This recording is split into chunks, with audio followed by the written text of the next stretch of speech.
오늘 말씀은 데살로니가전서 5장 23절 한 절입니다. 데살로니가전서 5장 23절 한 절, 다 같이 한 목소리로 말씀을 읽겠습니다.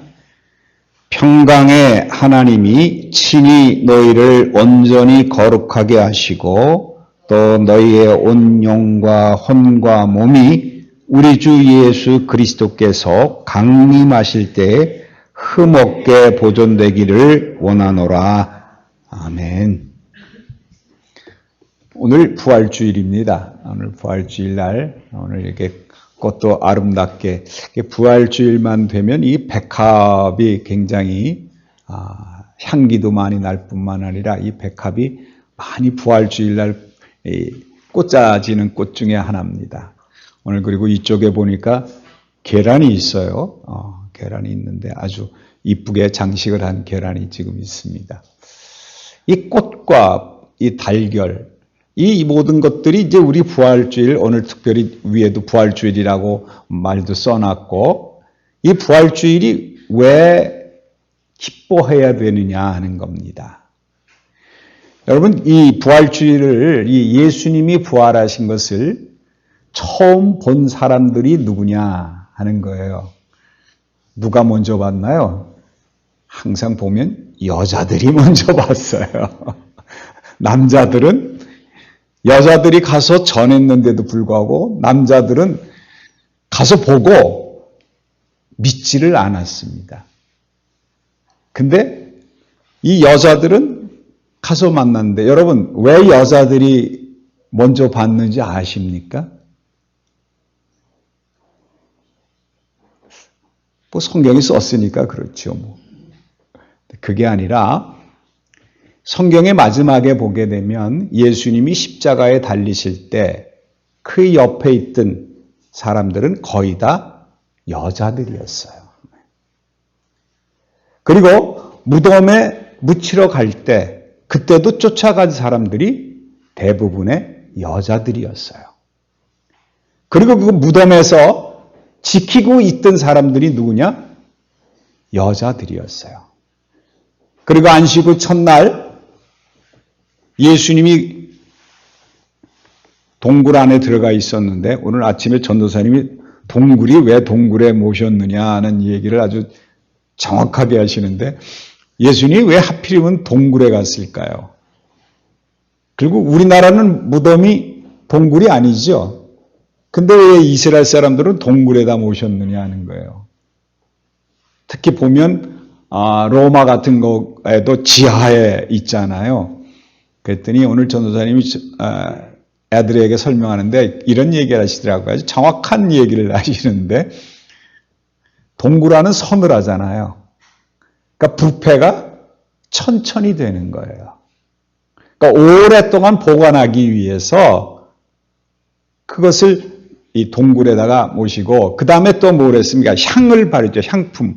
우리가 지난 고난주간 예배 때 수요일 날 깨트린 향유 얘기를 했습니다마는, 그 향을 발라서 오래 보존하려고 하는 그런, 왜 아쉬우니까. 사람이 죽으면 다시 만날 수 없고 볼 수도 없지만 그럼에도 불구하고 조금 더 오래 보면 좋겠다는 마음으로 향을 바르고, 그리고 서늘한 동굴에 모셨다는 겁니다. 근데 그 동굴이 얼마나 큰지, 입구가 얼마나 큰지, 예수님이 그 무덤 속에 장사하신 후에 그 돌을, 커다란 돌을 갖다가 그 앞에 막아놨죠. 그 여러분, 큰 돌을 왜 하필이면 큰 돌을 막아놨는지 아시나요? 제가 이런 물어보면 뭘 저런 얘기를 하는가 하는데, 여러분 그 큰 돌을 놓은 거, 사람이 여러 명이 있어요. 동굴이 크니까 그렇겠지요. 근데 사실은 그 큰 걸 무슨하는 이유가 뭔가 하니, 이 예수님이 십자가에 못 박혀 죽으시고 그것을 이제 무덤 속에 넣을 때 그 제사장이나 서기관들이 빌라도에게 그런 얘기를 하지요. 뭐라고 얘기하는 걸? 예수 믿는, 그 예수를 쫓아다니던 제자들이나 이들이 하는 얘기가 뭔가 하니, 예수님이 죽고 3일 만에 부활할 거다. 근데 혹시 이게 진짜가 아니지만, 진짜일 수도 있지만, 시체를 훔쳐가고 부활했다 그러면 어떡합니까? 그래서 큰 돌을 갖다가 막아놓을 뿐만 아니라 어떻게 했어요? 봉인을 해버렸습니다. 그리고 그 앞에 경비병을 둬서 훔쳐가지 못하게 막아놓은 겁니다. 그러니까 왜 큰 돌이었느냐? 믿지 못하게 하려고, 훔쳐가지 못하게 하려고. 사람이. 그런데 그 무덤 앞에 갔을 때, 그러니까 들어갈 수도 없죠. 그런데 새벽에 안식이 지난 첫날, 그러니까 오늘, 주일날입니다. 주일날 아침에 막달라 마리아하고 여자들이 또 향품을 가지고 다시 무덤에 갑니다. 무덤에 가서 왜 무덤에 갈까요? 무덤을 열고 향품을 더 발라서 그 예수님을 좀 더 오래 보려고 그러고 갔습니다. 참 무식하죠. 들어갈 수도 없잖아요. 큰 돌로 이렇게 막혀 있는데. 근데 여자들이라 그런가요? 그 마음에 염원이 있어요. 그래도 그 안에 들어가서 바르고 싶은 마음이 있어서 준비한 향품을 가지고 갔어요. 가서 보니까 이미 돌은 굴려져 있고, 그리고 무덤이 비어 있는 것을 발견하게 됐지요. 그 후에 이 발견하게 됐는데 어떻게 된 건가 했더니 천사가 나타나서 왜 산자를 죽은 자 가운데서 찾느냐라고 얘기하고 후에 뒤돌아보니까 예수님이 나타나신 겁니다. 그러니까 부활하신 예수를 누가 처음 만났느냐? 여자들이 제일 처음 만난 거예요. 여러분, 왜 여자들에게 나타났어요?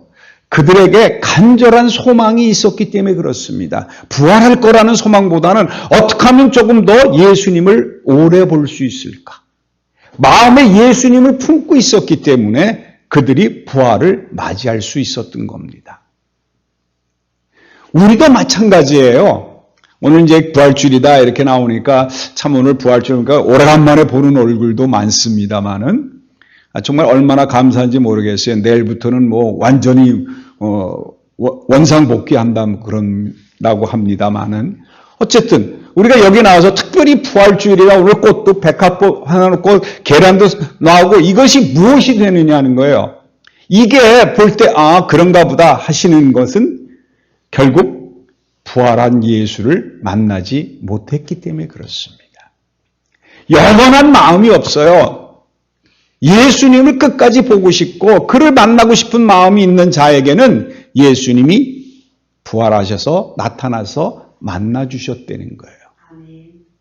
여자들이라고 만난 게 아니라, 그러니까 남녀 구별하면 큰일 나겠습니다만, 요새 그것 때문에 난립니다만은, 어쨌든 여자이기 때문이 아니라 그들이 마음에 예수를 품고 있었기 때문에 죽음 가운데서도 죽어 있는 자라고 생각을 하면서도 그 예수를 만나고 싶고 그 예수를 보고 싶은 마음이 있었기 때문에 예수님이 부활하실 때 먼저 만나 주신 거라는 겁니다. 이들이 예수 그리스도를 만났어요. 죽은 줄 알았던 예수가 부활한 걸 만났습니다. 그때 그 마음은 얼마나 기쁠까요? 그 보면서 이거 봐라. 예수님이 부활하셨네. 성경대로 이루어졌네. 너무 기뻐서 막 달려가서 제자들에게 알려줍니다. 알려주니까 베드로와 요한이 그 얘기를 듣고 이게 무슨 얘기야? 죽은 사람이 살아나더니 말도 안 되는 얘기야. 그러면서 두 사람이 막 달려갑니다. 요한복음이 재밌는 말이 있어요. 두 사람이 막 달려갔는데 요한이 하는 얘기가 자기가 먼저 갔다. 자기가 더 빨랐다는 거예요. 거기서도 그거를 썼어요. 참 성경은 재밌는 성경입니다. 가서 보니까 역시 없어요. 없는데 어떤 의미는 빈 거는 봤는데 예수님을 못 만납니다. 그러니까 왜 남자들에게는 안 보였을까요? 빈 동굴만 보인 거예요. 무덤만 보인 거예요. 왜 그랬을까요? 이들은 여자들이 와서 만나서 예수 그리스도를 봤다는 거 하니까 그럼 혹시 나도 볼 수 있을까? 그저 호기심 정도밖에 안 되는 거예요. 예수를 만나러 가야 되는데 예수를 만나는 게 빈 동굴만 보고 올 수밖에 없는 게 그 마음이 예수를 소망한 마음이 없었기 때문에 그렇다는 거예요. 그럴 일이 있을까? 의심하면서. 여러분, 이 예수님이 부활하신 이후에 그 성경책을 쭉 보게 되면 예수님이 부활하셨다는 것을 믿지 못하는 사람들이 너무 많았어요. 그 여자들이 나타나서 만났으니까 그저 예수를 전하는데 못 만나니까 그 제자들이 숨어 있기도 하고 전전긍긍하기도 하고 그럴 때마다 예수님은 그들을 사랑하셔서 직접 찾아가서 만나 주십니다. 그들은 두려움 가운데 있었지만 그럼에도 불구하고 예수님은 그들을 찾아가서 만나 주시고 그 의심하고 있는 것, 믿지 못하는 것을 믿음으로 바꿔주시는 부활을 실제적으로 보여주시고 내가 이렇게 살아났다. 성경대로 살아났다. 그러면서 그들을 만나 주시고 부활의 기쁨을 그들이 간직하게 만들었다는 겁니다. 여러분에게도 오늘 이렇게 부활주일이다. 그래서 아무 생각 없이 이곳에 오실 수도 있고 부활주일이라는 그 부활주일이니까 예수 부활하셨으니 이렇게 여러분 오셨지만 오늘 이 시간에 예수님은 여러분을 찾아오셔서 실제로 여러분 마음속에 들어가 계십니다. 왜? 예수님은 우리를 사랑하셔서 예수를 보기를 원하는 자들에게는 항상 나타나서 우리에게 평안하냐 라고 우리를 불러주시고 우리에게 말씀을 주십니다. 여러분, 예수님이 부활하신 것은 우리의 부활을 의미하기도 하는데 왜냐? 우리도 부활할 거니까.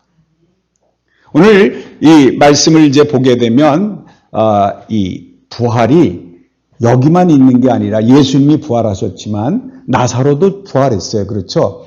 그러니까 제자들이 예수님이 부활한다는 걸 의심할 이유가 없는데도 불구하고 제자들은 의심했습니다.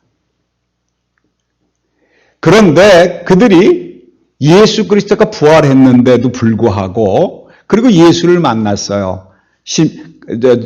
의심 많은 도마는 나 예수님 못 봤어. 못 봤으니까 난 믿을 수 없어. 그의 손가락을 누워봐야 되고 이 창자국도 만져봐야지 내가 알지. 눈으로 보고 만져보지 않기 전에는 내가 예수님이 부활한 걸 믿을 수 없어. 이런 의심 많은 도마에게도 예수님은 나타나서 봐라, 네가 손가락 넣어봐라. 다 그랬습니다. 여러분, 이제 부활했어요. 근데 여자들은 가서 부활했다고 전했죠. 근데 남자들은요.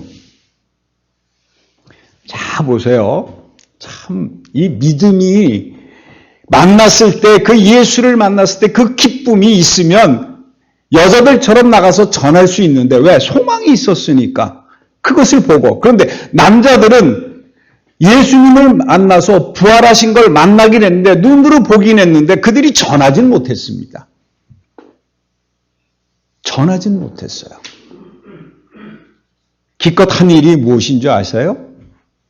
요한복음 21장에 보게 되면 그런 말이 나오죠.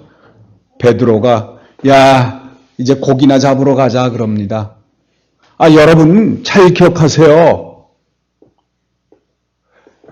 여자들은 기뻐서 사방에 다니면서 예수 부활하셨다. 예수 다시 사셨다. 전도하는데 베드로가 예수를 만났어요. 그렇죠? 그리고 예수가 평안하냐 그러면 부활한 예수를 봤습니다. 그럼 그도 어떻게 돼요? 그 부활한 기쁨이 있어서 나가서 전해야 되는데 뭐 하러 가자고요? 나 고기 잡으러 간다. 그러니까 우르르 제자들이 다 쫓아왔습니다. 예수가 부활했는데 그게 기쁨이 안 돼요. 왜? 앞에 환경을 보게 되니까 남자들이라 그런가 봐요. 먹고 사는 문제가 더 급하거든요. 이제 예수님이 부활하셨는데 항상 같이 있는 게 아니라 부활하셨다가 또 없어지시기도 하고 그 다음에 이제 어떻게 될지 모르는데 예수 그 다음에 못 봤거든요. 부활하는 게 나하고 무슨 상관이 있어? 나 현실이 더 중요한데.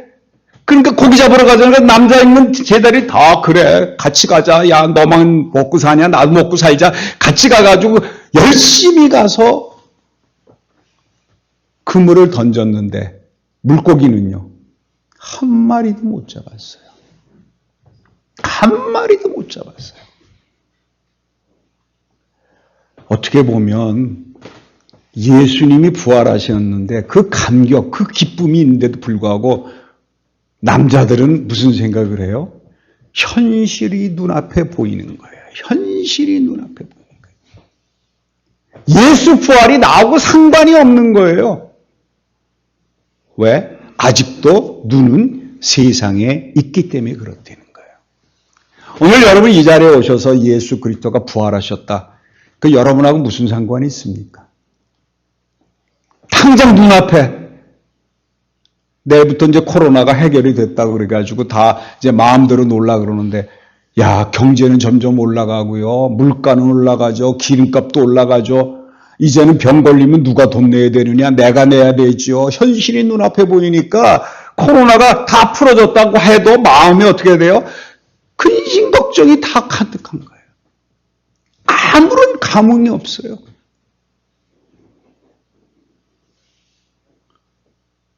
우리 교회에서도 이 부활하신 예수를 만나서 이 기쁨이 어디에 있어야 되는데 오늘 이거 보고 기쁘고 감사해야 되는데 불구하고 현실이 눈앞에 딱 떨어지니까 그건 그거고 먹고 살 건 먹고 살아야지. 네, 여러분 그때 예수님이 나타나시죠. 그래서 묻습니다. 너희들 고기를 잡았느냐? 그러니까 한 마리도 못 잡았어요. 그러니까 오른쪽으로 쳐라. 그러면 그래서 고기를 잡습니다. 그래서 잡아서 가지고 오지요. 와서 베드로가 특별히 베드로가 자 보세요. 베드로의 마음 보세요.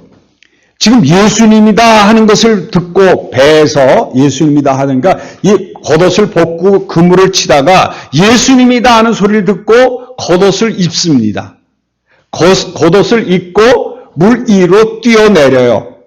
예수님을 만나러 먼저 그냥 그 성질 급하니까. 근데 이게 거리가 50칸쯤 된다 그러니까 꽤 먼 거리예요.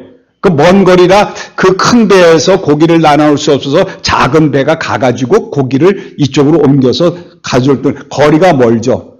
그럼 그러니까 자 보세요. 베드로가 겉옷을 입고 물속으로 뛰어들어야 됩니까? 아니면 벗고 가야 됩니까? 거리가 멀잖아요. 그럼 수영해서 가야죠. 근데 왜 겉옷을 입었을까요? 여러분, 이거 참, 예수님이, 사실은요, 예수님이 베드로에게 나타나서 쭉 하는 얘기는 베드로가 예수님을 따라다니던 얘기를 쭉 거기에 반복해 쓴 겁니다. 그에게 보여주는 거예요. 내가 너와 함께 했다는 것을 예수님이 사실은 보여주는 그 부분입니다. 겉옷을 입고 뛰어내렸어요. 그렇다는 얘기는 물 위를 걸어갔다는 얘기입니다. 예수님을 바라보고 가기만 하면 물 위를 여러분 그 전에도 그런 일이 있었죠. 폭풍 가운데 예수님이 오실 때 물 위를 걸었을 때 이 베드로가 어떻게 합니까? 뛰어가죠. 물 위를 걸어가서 예수를 만납니다. 그걸 이제 다 보이면서 과거에 자기가 예수님이 어떻게 함께 하셨다는 것을 그걸 쭉 보여줍니다. 예수님을 막 달려가죠. 그죠? 막 달려갔는데 무리를 거서 갔어요. 그러면 예수님을 만나러 가야 되죠. 근데 금방 만났나요? 못 만났나요? 못 만났죠. 하는 일이 뭐였어요? 물고기 세고 앉았어요. 한 마리, 두 마리. 자 보세요.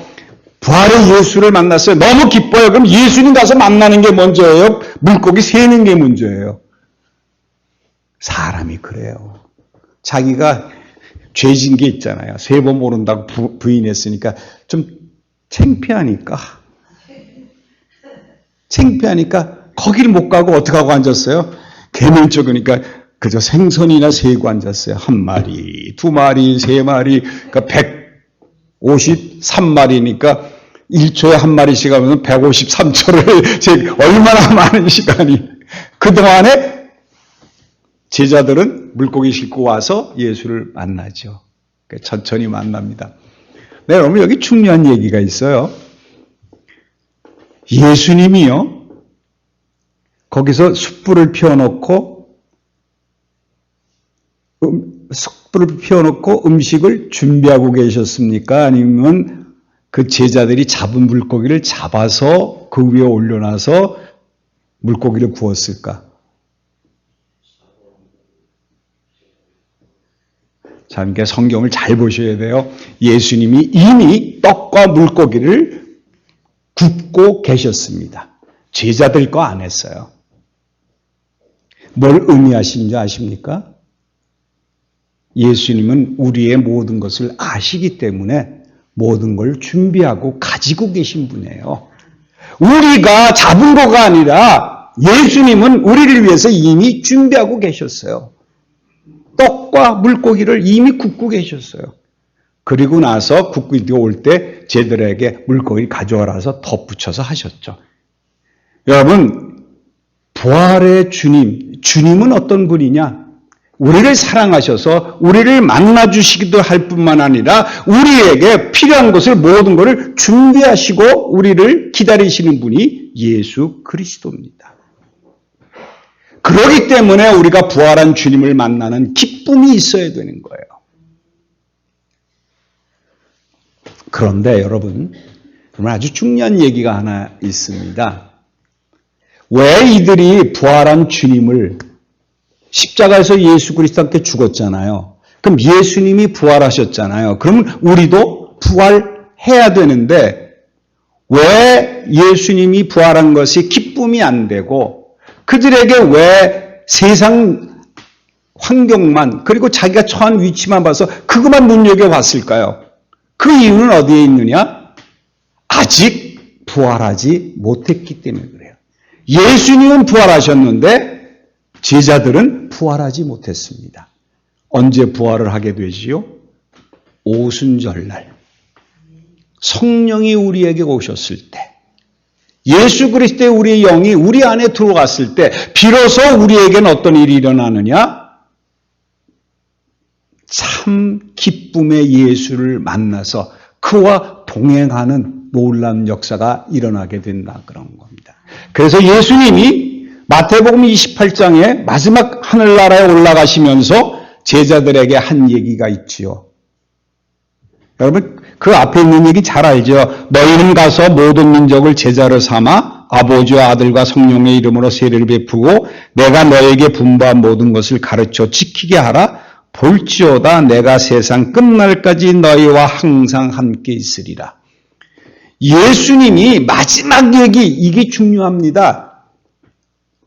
내가 너와 항상 함께 있을 거라는 게. 여러분 부활한 예수를 만나셔야 되는데 만나면서 그 예수가 이제부터 영원히 나와 함께 하신다는 것을 여러분 믿음으로 고백하셔야 돼요. 그게 바로 성령이 오실 때 비로소 가능한 거예요. 성령이 우리 안에 들어오시니까. 여러분 이 부활에 대한 큰 기쁨이 주어진 것 중에 여러분 에스겔서 37장을 보시게 되면 하나님이 에스겔을 부르시죠. 불러서 뼈들이 있는 데 가죠. 마른 뼈들. 그러니까 많은 뼈들이 있는 데 가가지고 하나님이 에스겔에게 묻습니다. 저 뼈들이 살아날 걸 네가 아느냐? 그러니까 에스겔이 하나님이 아십니다. 그럴 때 에스겔이 하나님의 말씀을 듣고 가서 얘기합니다. 살이 붙어라, 힘줄이 생겨라. 그랬더니 그들이 다 살과 해서 육체를 가지기 시작했어요. 마른 뼈가. 그 다음에 뭐라고 한 거니? 생기를 명하여 코에 들어가라 하라. 그래서 에스겔이 외칩니다. 그럴 때 그들이 살아나서 군대가 됩니다. 군대. 하나님은 죽은 자를 살리시는 분입니다. 근데 그것도 누구를 통해서? 에스겔을 통해서 하듯이 우리에게도 하나님이 찾아오셔서 우리에게 성령이 우리와 함께 하시기만 하면은 여러분을 통해서 죽은 사람을 살릴 수 있는 은혜를 주시고 능력을 주신다는 겁니다. 그러므로 오늘 이 부활절날 정말 예수 그리스도의 부활이 여러분의 부활이 되셔서 여러분 속에서 하늘나라의 복음을 전함으로 말미암아 죽은 영혼들을 살리시는 그 축복된 삶이 사라질 거라는 겁니다. 이게 우리에게 주신 사명이에요. 그 에스겔서에요. 참 중요한 말씀이 하나 더 있는데 37장에 그 이제 마른 뼈들이 군대가 돼서 살아난 후에 그 에스겔서 37장에 있습니다. 27절에 보면 이런 말이 있어요. 내 처소가 그들 가운데 있을 것이며 라는 말을 썼습니다. 여러분 이게 중요한 얘기예요. 내 처소가, 누구의 처소가? 하나님의 처소가 그들 가운데 있대요. 어디에 있다는 얘기냐? 우리 마음에 있다는 겁니다. 우리 마음에 있다는 거예요. 그들 가운데 처소를 마련하시겠다는 겁니다. 여러분 예수 그리스도가 십자가에서 죽으시고 부활하신 이유가 뭐예요?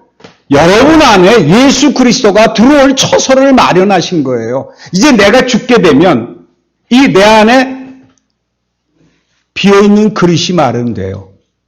이 안에 누가 들어오시는 거냐면 예수 그리스도가 들어오시는 거예요.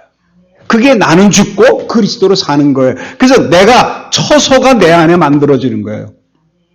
그러니까 요한복음에 예수님이 그랬죠. 내가 이제 간다. 가는데 가서 처소를 마련하면 너희와 함께 할 것이다. 라는 말씀은 물론 하늘나라의 처소도 있지만 우리가 이 십자가에서 같이 죽게 되면 비로소 나는 빈 공간이 되는데 그때 그 빈 공간 속에 예수님이 들어오시겠다는 거예요. 그게 처소를 마련한 거예요. 여러분 예수 그리스도의 죽음이 여러분의 죽음이 되어야 되는 이 공간이 비로소 여러분이 죽게 되면 여러분 속에 예수 그리스도가 들어오신다는 겁니다. 성령이 들어오는 거예요. 그러므로 죽음이 없으면요 우리 안에 하나님의 영이 들어오지 않습니다. 성령이 들어오지 않고요 예수가 내 안에 들어오지 않습니다.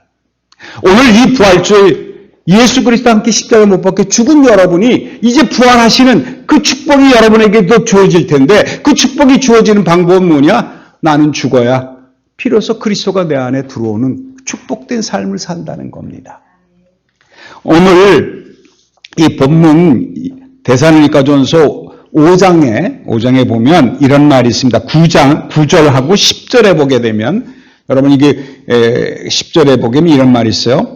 하나님이 우리를 세우심은 노하심이 아니요 노하심에 이르게 하심이 아니요 오직 우리 주 예수 그리스도로 말미암아 구원을 받게 하심이라.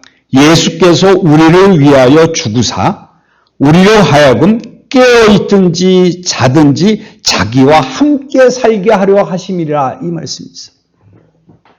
하나님이 우리에게 뭘 하기 하시기 위해서 우리가 살든지 죽든지 또 깨어있든지 자든지 항상 우리와 함께 하시기 위해서 십자가에서 죽으셨다는 거예요. 그래서 예수님이 하늘나라에 올라가시면서 제자들에게 하신 말씀이 볼지어다 내가 세상 끝날까지 너희와 항상 함께 있으리라 그랬습니다. 여러분 십자가의 죽음이 여러분이 죽음이 되시면 이제 비로소 여러분 안에 하나님이 영을 불어넣어 주시는데 그 영이 여러분과 함께 거하게 되면 이제 여러분은 항상 누구와 함께 사시는 분이 되느냐? 하나님과 함께 사시는 분이 된다는 거예요. 예수 그리스도와 함께 사는 것, 그것이 결국 부활주일의 참된 의미라는 겁니다. 그럼 이런 일이 있어지면 오늘 이게 사실은요, 평강의 하나님이 친히 너희를 온전히 거룩하게 하시고 또 너희 온 영과 혼과 몸이 우리 주 예수 그리스도께서 강림하실 때 흠없게 보존되길 바란다. 예수님이 어떻게 되신다고요? 강림하신대요. 예수님이 2000년 전에 부활하셔서 이 땅에 예수 그리스도가 크리스마스 때 성탄절날 2000년 전에 태어나셔서 십자가에 죽으시고 하늘나라에 올라가셨는데 다시 예수님이 이 땅에 오실 때가 있다는 거예요. 그 예수를 맞이하게 되게 하기 위해서 여기 보게 되면 그랬어요. 강림하실 때 흠없게 보존되길 바란다. 근데 어떻게 되느냐? 평강의 하나님이 친히 우리를 온전히 거룩하게 하시고 온 영과 혼과 몸이 만나게 해주시겠다고 하나님이 하시겠다는 거예요. 그래서 데살로니가서 5장 24절에 보면 너희를 부르시는 이는 미쁘시니 그가 또한 이루시리라고 했어요. 하나님이 다 이루어주시겠다는 거예요. 어떻게 하기만 하면 십자가의 죽음이 우리의 죽음이 되어서 내 안에 그리스도의 영이 들어와서 내가 부활하기만 하면 하나님께서 우리를 온전히 지켜주시고 우리를 강건하게 하실 뿐만 아니라 하나님 앞에 온전히 서게끔 예수 그리스도가 강림하실 때 예수님 앞에 올바로 설 수 있는 자로 우리를 만들어주시겠다는 거예요. 우리가 하는 게 아닙니다. 우리는 해야 될 일이 어디 있어요? 예수 그리스도가 거처를 마련하셔서 내 안에 들어와 계시기만 하면 성령이 내 안에 있다는 믿음만 가지고 계시면 나는 십자가에 죽었다는 그 고백성에서 하나님이 우리를 부활시켜서 새 생명을 주어서 거듭난 자가 되기만 하면 하나님이 모든 것을 이루어 주시겠다고 약속하시는 거예요. 그럼 여러분 걱정할 게 없어요. 하나님이 온전하게 하시는 거예요. 하나님이 거룩하게 하시는 거예요. 하나님이 여러분을 새 생명을 주시는 거예요. 그런데 여기에 사실은 조건이 있습니다. 어떻게 할 때 하나님이 우리를 지켜주시는가? 오늘 데살로니가전서 5장 19절에서 보세요. 19절에서 할 방법이 있습니다. 성령을 소멸하지 말고. 성령이 그럼 있다가 없다 그런 얘기가 아닙니다. 소멸한다는 얘기가 없어진다고 생각하는데 성령이 내 안에 들어와 계시죠. 어떻게 하면은 내가 십자가에 죽었다고 고백을 하게 되면 그리스도의 연합해서 죽은 몸이 되면 그 다음에 우리에게 부활의 기쁨과 함께 우리에게 새 생명을 주시는데 성령이 내 안에 들어와 계시죠. 그럼 성령이 내 안에 있다는 것을 항상 기억하기만 하면 된다는 거예요. 내가 사는 게 아니라 내 안에 그리스도의 영이 산다고 고백하시는 것, 그게 소멸하지 않는 거예요. 제자들이 성령 오순절날 성령을 받고 나서 그들의 삶이 바뀐 것처럼 그리고 나가서 예수 그리스도를 전하고 복음을 전하다가 십자가에 거꾸로 매달려 죽는 베드로의 사건까지 일어나지만 그들이 다 죽지만 그럼에도 불구하고 그들은 죽음을 두려워하지 아니하고 성령이 그와 함께 하셨기 때문에 나가서 복음을 전할 수 있었던 것처럼 우리에게도 성령이 우리 안에 있기만 하면 하나님이 우리를 온전하게 하고 거룩하게 지켜주셔서 흠없이 서게 해주실 거라는 그 믿음이 생기는데 그 이유는 어디예요? 성령을 소멸하지 마셔야 돼요. 성령을 소멸한다니까 뭐 내가 없애는 게 아니라 내가 항상 마음속에 성령이 있다. 나는 이미 죽고 내 안에 그리스도가 산다는 고백이 여러분에게 있을 때 그것이 소멸하지 않는 겁니다. 두 번째는 예언을 멸시하지 말고 그랬습니다. 예언을 멸시하지 말라는 얘기는 말씀, 하나님이 주시는 말씀, 성경에 있는 모든 말씀을 이거를 어떻게 하라고요? 멸시하지 말래요. 에이, 부활이 어딨어? 그런 게 어딨어? 이렇게 하지 말고 그 있는 말씀 그대로 믿으라는 거예요. 그걸 그대로 믿으라는 거예요. 사실은요, 여러분, 엠마오로 가는 두 제자 얘기, 성경이 너무 얘기가 많습니다만은, 어쨌든, 엠마오로 가는 두 제자가 예수 그리스도가 나타나서 그들과 동행합니다. 그런데도 불구하고 그들이 예수인 줄 몰라보지요. 예수인 줄 몰라보다가 나중에 가서야 예수인 줄 알고 예수님이 부활한 걸 정말 믿게 됩니다. 그들도 믿지 못하고 부활했다는 얘기를 들었는데 그런 게 어딨어. 그래서 엠마오로 가고 있었거든요. 예루살렘 성에서. 그러다가 예수님을 만난 겁니다. 근데 예수님을 만났을 때 나중에 그들이 고백이 뭔고하니 그가 성령을 풀어주고 말씀을 할 때 마음이 뜨거워지지 않더냐. 그 뜨거워질 때 비로소 예수님을 알아보게 된 거라는 겁니다. 그래서 여기 사실은 예언을 멸시하지 말고 라는 말은 어떤 뜻이 있어요? 하나님이 주신 말씀을 자꾸 반복해서 듣고 성경을 공부하고 그럴 때마다 내 마음속에 뜨거움을 주신다는 거예요. 그러면 하나님이 우리를 지켜주시겠다고 약속하시는 거예요. 그래서 우리가 이렇게 모여서 예배드리고 말씀을 보는 겁니다. 또 그 다음에 뭐라 했어요? 범사에 헤아려 좋은 것을 취하고 그 다음에 악은 어떤 모양이라도 버리라. 여러분 보세요. 헤아려 좋은 것을 취한다. 여러분이 좋은 걸 취하라니까 세상에 좋은 게 아니라는 걸 여러분 빤히 아시죠? 성령을 멸시하지 않고 예언을 멸시하지 않으면 여러분이 당연히 뭐 할 수 있어요? 성령이 여러분으로 하여금 좋은 것을 취하게 만들어주시고 악은 모양이라도 버리게 된다는 거예요. 여러분 이거 중요해요. 악은 모양이라도 버려라. 의심을 하지 말라는 거예요. 세상 거에 눈을 돌리지 말라는 겁니다. 우리가 물고기를 잡아야 우리가 먹는 것이 아니라 예수님은 우리에게 물고기를 이미 준비하고 계셨다는 사실을 꼭 기억하셔야 돼요. 오늘 이 부활주일날 우리에게 처소를 마련하게 하시고 그리스도의 영이 그리스도가 내 안에 같이 거하시기로 그래서 우리에게 말씀하십니다. 볼지어다 내가 세상 끝날까지 너희와 항상 함께 있으리라. 이 부활주일날 오늘 이 시간부터 아니 지난 시간부터 계속 여러분이 예수 그리스도를 믿음으로 고백한 여러분에게는 이미 예수님이 여러분과 동행하십니다. 기도하겠습니다. 하나님 아버지 감사합니다. 오늘 이 감사한 부활주일입니다. 우리가 죽을 수밖에 없고 죽었던 우리였지만 예수 그리스도의 영이 우리와 함께 하심으로 말미암아 우리가 부활하여 정말 하나님 앞에 온전히 설 수 있고 하나님의 축복을 받을 수 있는 은혜 주신 것을 감사합니다. 이제 우리에게 하나님이 우리와 함께 하시겠다고 약속하신 그 믿음대로 우리가 살게 하셨사오니 하나님이 우리를 거룩하게 하고 온전하게 해주실 것을 믿습니다. 그러므로 예수님이 다시 오실 때 그 예수 그리스도를 기쁨으로 맞이할 수 있는 축복된 삶이 지금부터 사라지게 도와주시옵소서. 오늘의 이 기쁜 소식을 우리만 가질 것이 아니라 많은 사람들에게 전파하는 저희들에게 축복해 주시옵소서. 예수 그리스도 이름으로 기도합니다. 아멘.